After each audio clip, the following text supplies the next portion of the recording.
constaté ce désir d'Alsace très fort. Cette collectivité d'Alsace souhaite aussi qu'on prenne en compte les spécificités alsaciennes, transfrontalières, rhénanes, européennes, et avec des volontés de négocier, je dis bien ça, volonté de négocier avec les autres niveaux de collectivités territoriales, que sont d'une part la région et d'autre part, je dirais, le bloc communal. Quelle va être l'étape suivante ou les étapes suivantes? Parce que globalement, finalement, le calendrier est tout de même assez contraint.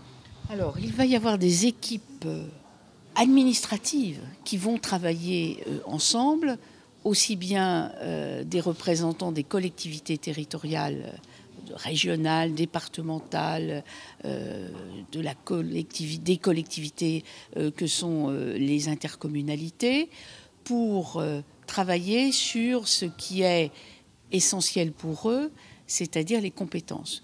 Et nous nous sommes mis d'accord pour entrer dans cette discussion par les compétences. Est-ce que vous vous êtes penché sur la question de 2013 pour ne pas reproduire les mêmes erreurs? Bien sûr, il faut tirer les leçons de ce qui s'est passé en 2013, et c'est la raison pour laquelle nous pensons tous maintenant qu'il ne faut pas se braquer sur les affaires institutionnelles au sens administratif du terme, qu'il faut rentrer, comme je l'ai dit tout à l'heure, par les compétences, car c'est ça le cœur de l'enjeu.